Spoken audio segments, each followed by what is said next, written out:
Bonjour à toutes et à tous, bienvenue pour ce premier tour des élections législatives de ce 12 juin. Les résultats sont tombés sur la 3e circonscription de la Savoie avec un taux de participation globale à l'échelle du département de 47,55%.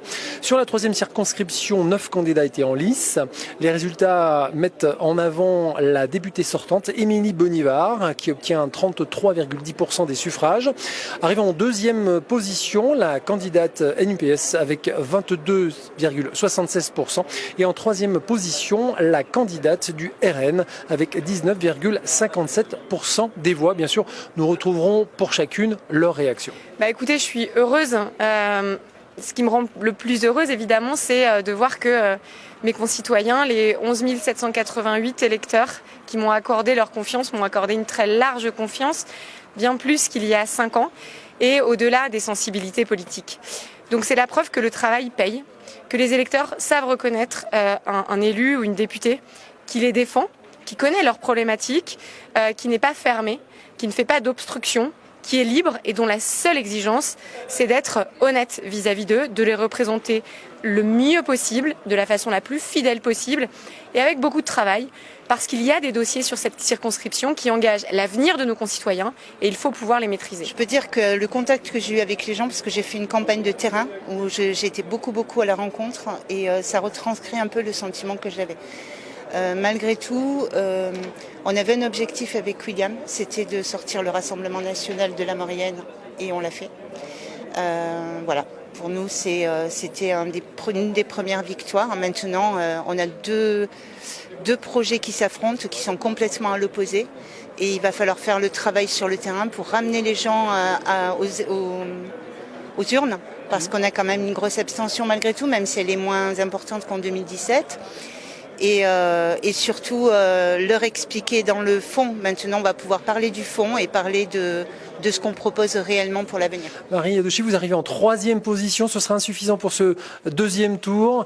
Néanmoins, une campagne de terrain. Quelle est votre réaction ? Écoutez, ça reste quand même une victoire parce que finalement nous avons gagné en nombre d'électeurs par rapport à 2017 où j'étais déjà la candidate aux élections législatives. Nous avons gagné près de 2500 électeurs par rapport à 2017. Donc c'est un beau résultat. Et sur la commune de Saint-Jean-de-Maurienne où je suis maintenant conseillère municipale, en 2017 j'étais 4e. Aujourd'hui je suis 2e. Donc voilà, ça reste un très beau résultat. Le principal dans ces élections était de représenter dignement les électeurs. Donc nous avons fait une belle campagne de terrain. Donc je suis très fière en tout cas de ce résultat et de cette belle progression. Oui, bien évidemment, il y a la question du fret et du Lyon-Turin où on voit que on a au sein même de la NUPES un grand écart sur ce dossier. Ça signifie des tergiversations. La Savoie, le canton de l'Aravoir, la Combe de Savoie, la Maurienne ne peuvent plus se permettre de tergiversation sur le fret. Nous devons remettre des camions sur les trains pour améliorer la qualité de l'air et renforcer évidemment la transition écologique de manière massive. Mais il y a également la question des industries. Je me suis beaucoup mobilisée pendant ces 5 ans pour l'industrie. On a des enjeux de relocalisation, de développement d'activités, de protection de nos industries avec la création ou le soutien à de vraies filières industrielles françaises, européennes. C'est un dossier sur lequel je continuerai évidemment à me battre. Et puis bien évidemment des dossiers agricoles avec moi au cœur de ce que je défends, la revalorisation du travail. Les Savoyards sont des travailleurs. Le travail, c'est ce qui permet de défendre notre système de sécurité sociale.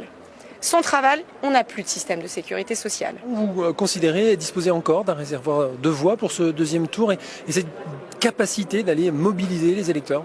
Oui, parce que le projet qu'on porte, c'est un véritable projet de société, un projet de rupture qui va dans le sens des citoyens, qui sont très importants pour moi. Mon mandat sera révocable et j'ai organisé des ateliers de façon à faire remonter du local les décisions et les problèmes des citoyens, mais surtout leurs décisions et leurs solutions de terrain.